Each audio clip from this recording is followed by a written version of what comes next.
Today's lesson is on the properties of vector addition and scalar multiplication.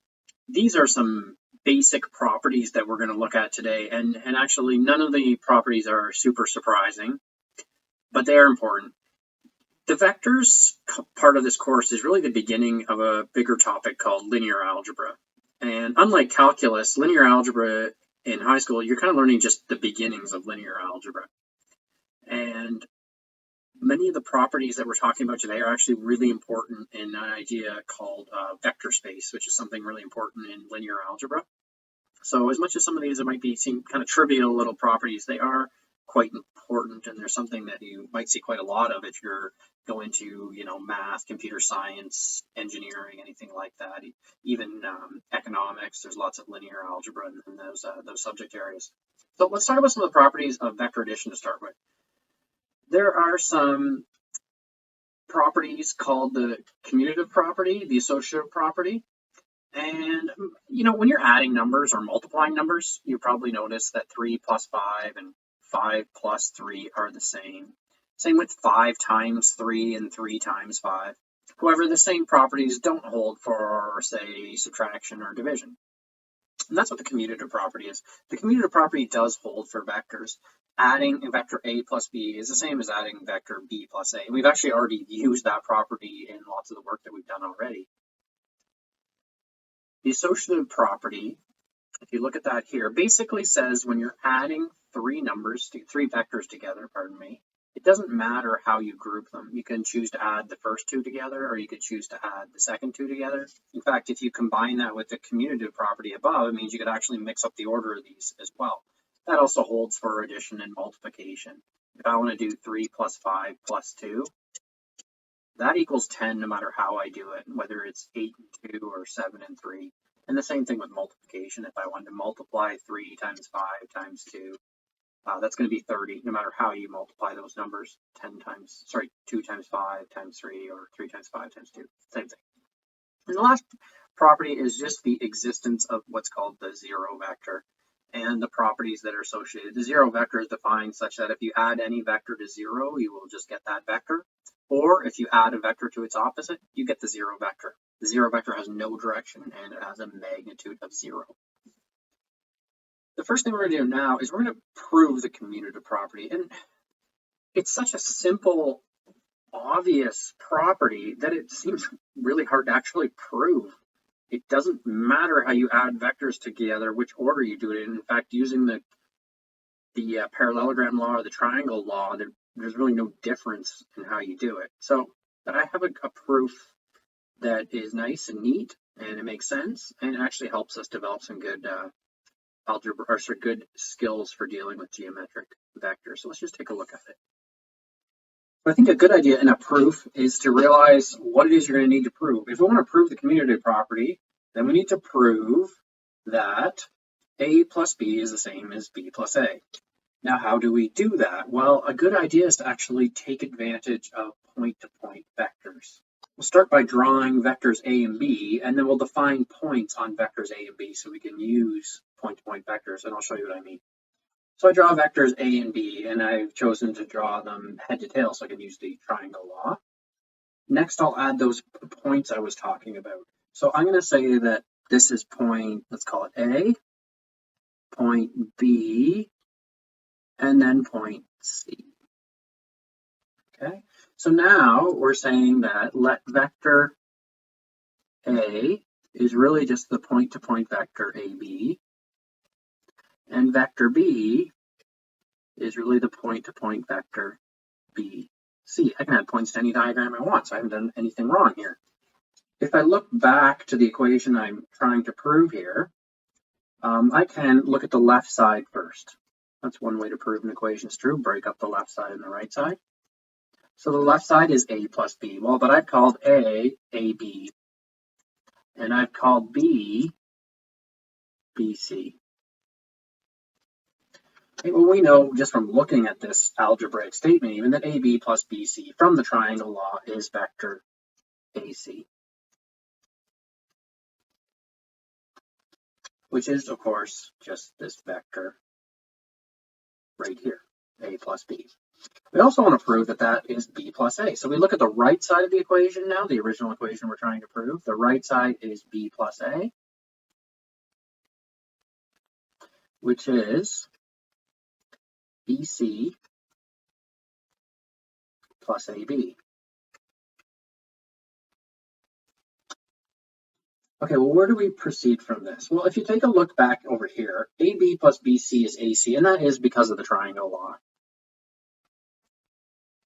Well, what about BC plus AB? It'd be nice if we could just switch these around, and then we know we have AC, but the whole point here is we can't switch them around. We're trying to prove that vector addition is commutative, that you can switch them around, so we can't switch them around in our proof. Well, the little trick here is to actually complete the parallelogram over here. Okay.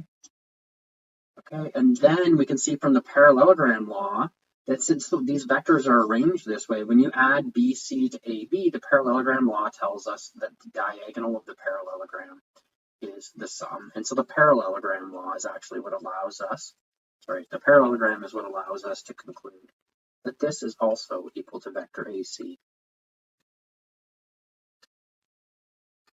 I'll just write that for short. And now we've done the proof. Okay, we can put a little square box there. Okay, which means, because we've shown that both a plus b and b plus a are going to get you to AC. You define the vectors this way. So it's a bit of a strange proof, but there is a kind of the only real, well, one of the ways to show that a plus b must be the same as b plus a. The next proof I'm going to do for you is, I'm actually going to do it twice, two different ways, is the proof of the associative property. So we want to prove that when you add vectors a plus b plus c, that it doesn't matter what order or how you associate the vectors together. You can either add a and b first, or you can add b or c first. You're still going to get the same result. Now that's what we're trying to prove. So sometimes you can start off prove that this statement is true. We're going to use a very similar idea to the example above, where we define point-to-point vectors. So I'm going to draw vectors a, b, and c, and I'm going to use the triangle law addition in this proof. So I'm going to draw them head to tail. So there's the three vectors drawn head to tail. Notice I haven't made any assumptions about these vectors. Any three vectors can be drawn head to tail. And if I'm going to use point-to-point vectors, I'm going to add some points to my diagram, just like I did before. We'll call this point A, we'll call this point B, point C, and point D, so that each of the vectors can now be defined as a point-to-point vector. A is equal to AB, B is equal to BC, and C is equal to CD. Following a similar method as the other proof that we did, we're going to break up the left side and right side of the equation that we're trying to prove. So if I start with the left side of the equation, the left side, of course, is equal to A plus B plus C. And then I can replace A, B, and C with my point-to-point vectors, which I'll do next. Okay, now if I want to simplify this, I don't even really need the picture right now. AB plus BC is going to be AC. That's just the triangle law. You don't need the picture because you can see that the two B's are there. Since this is a proof, we should probably explain what we're doing. That's a triangle law that allows me to do that. You can see it in the picture right here because AB plus BC, you know, of course, that that's that vector right there. AC plus CD, again, the C's are the same, so the triangle law works again. I get AD. Triangle law twice. Okay, so that's the left side. Now let's take a look at the right side. So the right side, when we add B plus C first. So just like before, we'll replace each of them with their point-to-point vectors.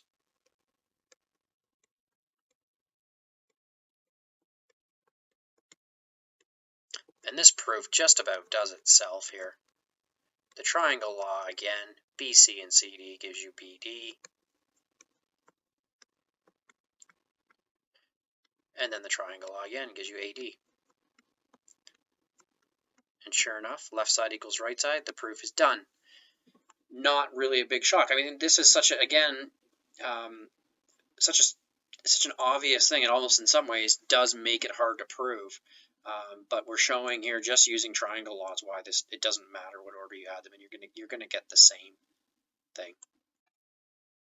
Okay, like I mentioned earlier, we're going to prove the associative property twice. We're going to do it again. And there's nothing wrong with the other proof, but there's definitely some useful skills to learn and getting more comfortable working with vectors. It just gives us a good excuse to do that. Now, you might be wondering what this funny looking shape is here. This is a three-dimensional parallelogram, and it's called a parallelepiped, and it's spelled just like that. A parallelepiped is a three-dimensional parallelogram. So there you go. You definitely learned at least one thing in this lesson, what a parallelepiped is. Now, why do we use it? It does come up a lot when we deal with three vectors at the same time, when the vectors are tail to tail. And this proof is going to be very different than the other proof in the sense that we're not going to arrange vectors A, B, and C head to tail. We're going to arrange them tail to tail. So there's vectors A, B, and C tail to tail. And kind of like how two vectors, you can complete a parallelogram with two vectors. When you have three vectors, you can complete a parallelepiped, just like that. And like I said, they're arranged now tail to tail. So in this example, not only are we arranging the vectors tail to tail, we're kind of taking a three-dimensional approach too. You can kind of see that these vectors don't exist in the same plane. And what I mean is two of these are on the page, but the A value, the A vector is kind of coming out of the page. Now, technically in the other proof, I didn't assume that they were all on the page either. Really, one of these vectors could be lifted off the page or into the page, and the proof still works. But you really see that idea here, that vectors don't have to be, they don't exist on a flat surface. We don't live in a two-dimensional world, even though that can feel like that in a math class sometimes. They're in 3 dimensions. Okay, so what I'm going to do, like the other proof, what I'm going to do is I'm going to define some points. And so I can work with point-to-point vectors. Now, the most important point is obviously this point in the center. It's actually very common. I mean, you can call it whatever you want. It's very common to call it O because it is kind of like the origin of these vectors. It makes a lot of sense to call this A, to call this one B, and this one C, because now what you have is you have vector B being OB, and of course vector C being OC. And I need to label the other points as well. It doesn't matter so much what they are. Obviously, I'm going to start at D and go from there. I'm going to call this point D. I'm going to call this point E. I'm going to go with point F here and point G right here. So now all the points in the parallelepiped are labeled. Okay, so of course our goal is to show that the associative property is true, that the three vectors when added, the order doesn't matter. So again, just like before, we're going to look at the left side of the equation to start with. And of course, the left side of the equation is now OA plus OB plus OC with adding OA and OB together first. Okay, let's look at OA and OB. So here they are right here. In fact, they are actually formed this parallelogram that's the base of the parallelepiped. So we can, if we add OA to OB, since we have a parallelogram, that just makes the result the diagonal OD. So using the parallelogram law, we can replace that with OD plus OC. And I'll just put in brackets parallelogram law. Okay, now we've got OD plus OC. So we have a few choices here. I mean, one thing we could do is we could realize that OD is really CG as well. Those are the same vectors. And then our vectors are, then we have OC plus CG. OC plus CG is just OG. But let's stick with the parallelogram law because we actually, OD and OC also form a parallelogram. Here's the parallelogram. This side OC, this parallel side DG, this OD right here, and then the fourth side of the parallelogram is up here, CG. And so this one's a parallelogram that's kind of like sitting up on its side in the center of this three-dimensional parallelogram. So that makes our result OD plus OC the diagonal of that parallelogram, which is in fact OG. So we use the parallelogram law again.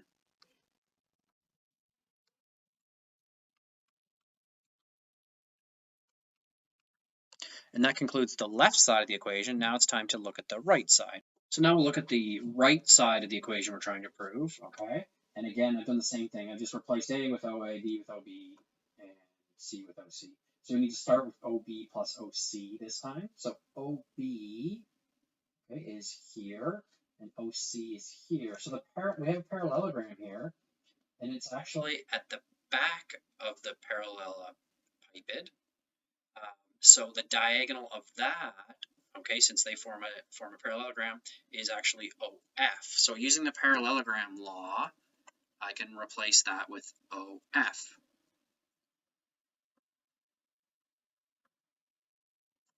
Like so. And now I have OA and OF. And I find this one the hardest one to kind of see, but there is OA. I mean, any two vectors tail to tail complete a parallelogram, but we have all the sides of that parallelogram in this picture already. So OA and OF. So we have OA and then another side, which is FG. And then we have OF and AG to finish a parallelogram off. And the diagonal of that parallelogram is also equal to OG. So using the parallelogram law again gets us to, not shocking, the same thing. Now, if you're having trouble seeing that last parallelogram, you could always use the triangle law. You could always say, okay, I've got OA plus OF. So I could say, well, OA plus OF. Well, OA is the same as FG. So really, OA plus OF is just sorry, let me say that again, is just OF plus FG, and I could do it that way, and that's OG. Sorry, that was kind of a mouthful, but hopefully you kind of understand what I mean. This sort of feels a lot like that question 20 from the homework yesterday, where you had the cube to work with and all the vectors in it. It's the same kind of idea. The last problem you look at is with scalar multiplication. So suppose A and B are vectors, and M and N are real numbers or scalars. The following properties hold. The associative property, m times na is equal to mn times a. So that basically means, look, if you have the vector 3x, for example, and you multiply that by 2, that's just the same as having 6 times x. That's not really a big surprise. If you want to multiply a vector by 3 and then multiply it by 2, you could just multiply it by 6 instead. The distributive property is perhaps a little bit more interesting, and that's actually that vector addition is let's start with this one here. Vector addition is distributed. Let me start again. Scalar multiplication is distributive over vector addition. So if you wanted to add A plus B and then say triple that result, you could just triple each vector first and then add them together. And then sort of almost kind of the reverse of that is true as well. If you want to add two scalars, say add 2 and 3, okay, and then get 5 and multiply that by A, that's the same as having 2A plus 3A. And actually what is more useful with this one is it basically means if you have, say, 2 at vector A plus 3 at vector A, that's just the same as having 5 of vector A. So really, we can add and subtract and sort of multiply, do all the things that we do with regular algebra with our vectors as well. For example, if I know I have, say, 2 times 3x plus y, I can say that that is equal to 6x plus 2y. Okay, if I have almost like terms now, 2a plus 3a, that's equal to 5a. And in this part of the course, that's going to come up a lot, and we just want to make sure that we do know that that's okay. I'm not going to prove these properties. When we get into algebraic vectors, it's very easy to prove this kind of stuff. Geometrically, it's more of what we did above, and I think you've probably seen more than enough of that for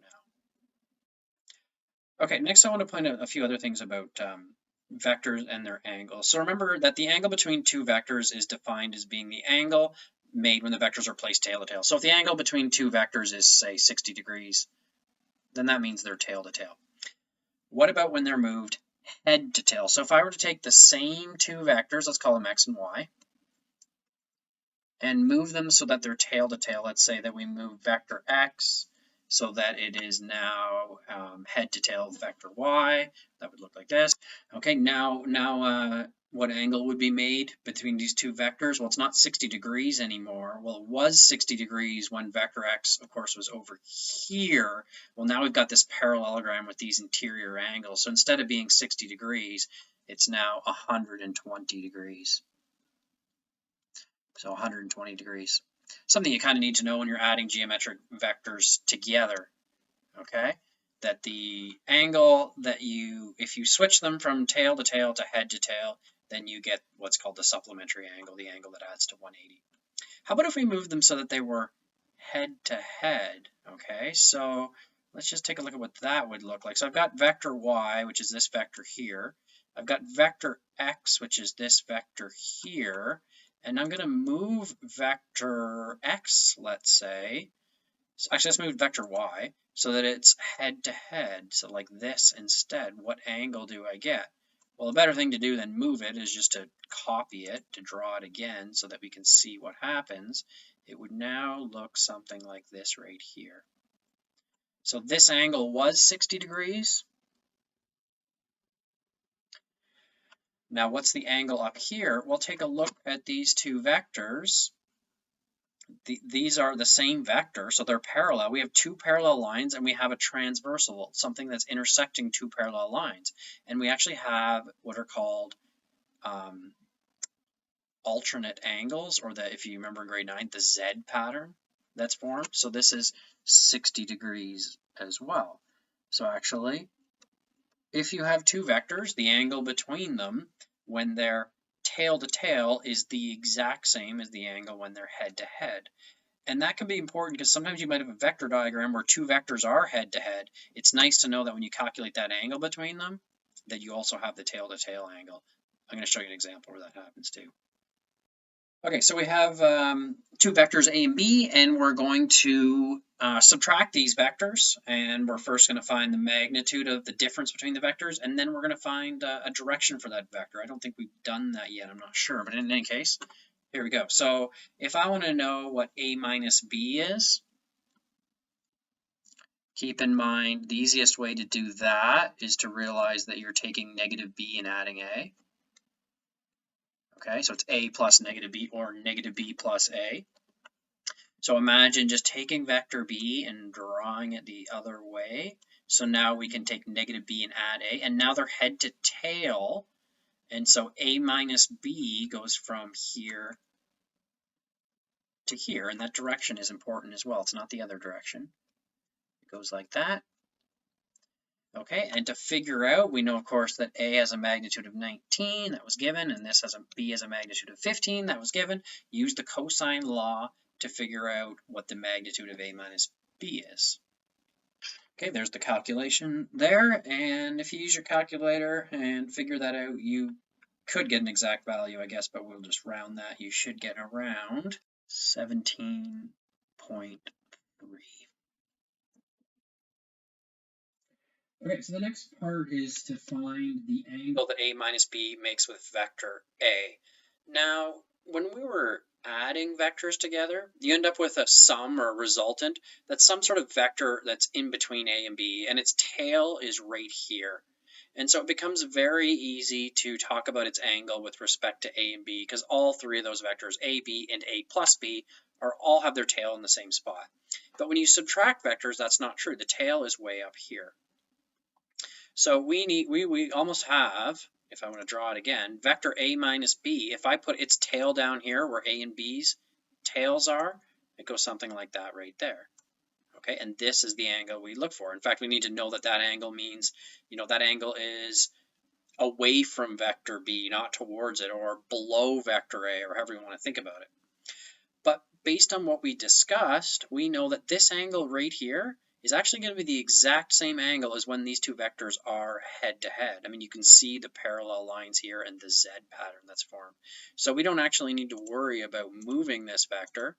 Since in the picture, they're already head to head, let's just figure out what that angle is, and we know that it's the same angle as if they were tail to tail.